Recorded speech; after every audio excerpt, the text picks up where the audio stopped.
Hello everybody, welcome back to my channel. इस lecture में again हम बाकी के क्वेश्चंस के डिस्कशंस करेंगे, जहाँ पे क्वेश्चन नंबर 3 के साथ हम स्टार्ट करते हैं। The first question is means 3 का first is explain the structure of DNA with the help of a label diagram.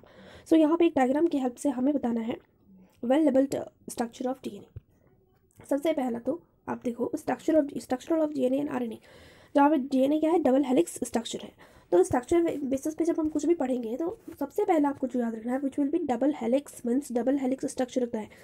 While RNA क्या है, सिंगल हेलिक्स स्ट्रक्चर है। तो डबल हेलिक्स का मतलब क्या हुआ, जहाँ पे डबल हेलिक्स का मतलब वो 2 हेलिक्स रहेंगे, इस तरह से बाउंड किया हुआ स्ट्रक्चर रहेगा एंड इस तरह से बाउंड किया हुआ स्ट्रक्चर रहेगा।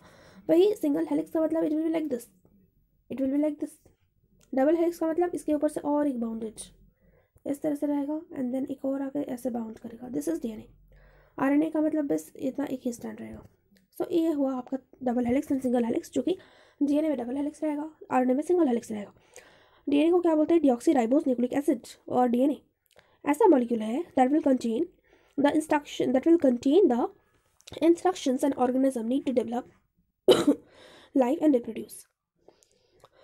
The next one is DNA is a group of molecules that is responsible for carrying the transmitting and hereditary material or the genetic instruction from the parent to offspring. And this also true for the viruses, as most of these entities have either RNA or DNA as the genetic material, while the other have DNA as a genetic material. So genetic material की जो existence है, जो हम nominate किए, इसके पीछे का reason है कि उसके अंदर ये कैपेबिलिटी है कि वो किसी भी तरह की इन्फॉर्मेशन को पेरेंट से ऑफस्प्रिंग तक पहुंचा सकता है। And as it has that kind of transmitting property that it can transmit the hereditary material from the parent to offspring. So हम इसको जेनेटिक मटेरियल में कंसीडर किए हैं, साइंटिस्ट ने किया है एंड इसको ट्रीट किया जाता है as a genetic material. But कुछ केसेस में, वायरस के केसेस में, आरएनए भी जो है जेनेटिक मटेरियल की तरह एक्ट करता है और डीएनए भी करता है, वाइल कुछ के केस में सिर्फ डीएनए ही करता है एज ए जेनेटिक मटेरियल की तरह एक्ट। सो ये था आपका एक्सप्लेनेशंस। स्ट्रक्चर आपको मैंने बहुत अच्छे से एक्सप्लेन तो किया ही, साथ में ही यहाँ पे जो बनाया है उसको भी थोड़ा सा देख लेते हैं। जहाँ पे आप देखो इस तरह से डबल हेलिक्स में ये वाले जो चीज़ बीच में आपको दिख रहे होंगे ना, ये है बेस पेयर्स। ये क्या है, बेस पेयर्स हैं। ग्वानिन, साइटोसिन, थियामिन, एडेनिन, ये सब क्या होते हैं, बेस पेयर्स होते हैं। तो डीएनए में थियामिन होता है, एडेनिन होता है, ग्वानिन होता है एंड आपका साइटोसिन होता है, और यूरेसिल ये होता है आरएनए में।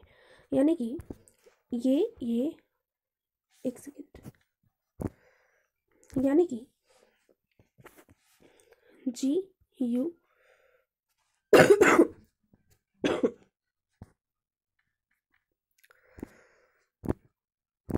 सी U G, uracil, thiamine and cytosine and adenine, guanine, ये डीएनए आरएनए दोनों में मिलेगा और आपका ये डीएनए आरएनए दोनों में मिलेगा।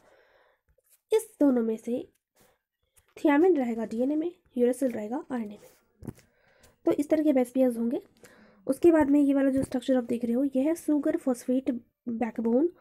ये वाला स्ट्रक्चर जो है सुगर फॉस्फेट बैकबोन, और ये वाला जो स्ट्रक्चर्स हैं, ये वाले जो स्ट्रक्चर्स हैं, ये है नाइट्रोजनस बेसिस।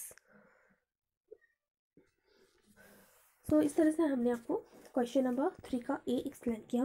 अब नाउ हम बी की तरफ जाते हैं। बी बता रहा है कि enlist the major function of the Golgi body. यहाँ पे हमें major function of the Golgi body को एक्सप्लेन करना है। तो सबसे पहला फीचर यानी function of Golgi body is glycoproteins and glycolipids are produced in Golgi body. First one, glycoproteins, glycolipids produced in Golgi body. Glycoproteins, glycolipid produced in Golgi body. Glycoprotein, glycolipid produced in Golgi body. Second is transporting and storing lipid. यानी सबसे पहला है glycoprotein and glycolipid को वो क्या करेगा, produce करेगा। दूसरा है कि वो ट्रांसपोर्ट करेगा एंड स्टोर करेगा लिपिड को। Third one is formation of lysosome, lysosome का फॉर्म करेगा। Fourth one is production of digestive enzymes. Fifth cell platelet and cell wall formation करता है। Sixth one is secretion and of carbohydrate for the formation of plant cell wall and insect cuticles. यानी कि carbohydrate secretion करेगा किसके formation के लिए, plant के cell wall के एंड इंसेक्ट के क्यूटिकल के फॉर्मेशन के लिए। And the last one, zymogen granules are synthesised here. Zymogen granules are synthesised here. तो सबसे पहला क्या हुआ, ग्लाइकोप्रोटीन ग्लाइकोलिपिड का फॉर्मेशन। दूसरा हुआ ट्रांसपोर्टिंग एंड स्टोरिंग लिपिड। तीसरा है लाइसोसोम का फॉर्मेशन। चौथा है डाइजेस्टिव एंजाइम का प्रोडक्शन, यानी कि ग्लाइकोप्रोटीन, ग्लाइकोलिपिड और लाइसोसोम, इनका फॉर्मेशन कर प्रोड्यूस करेगा, इनको प्रोड्यूस करेगा एंड ट्रांसपोर्ट और स्टोर करेगा लिपिड को।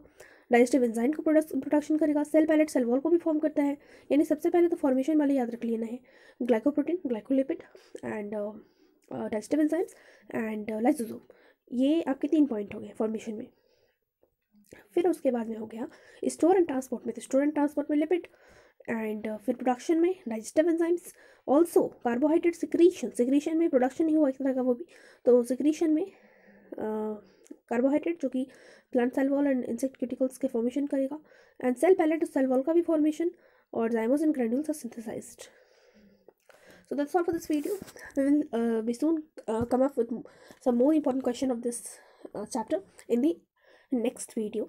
For that, stay tuned to this channel, and if you're watching this video for the first time, then please don't forget to like, share and subscribe. Thank you everybody.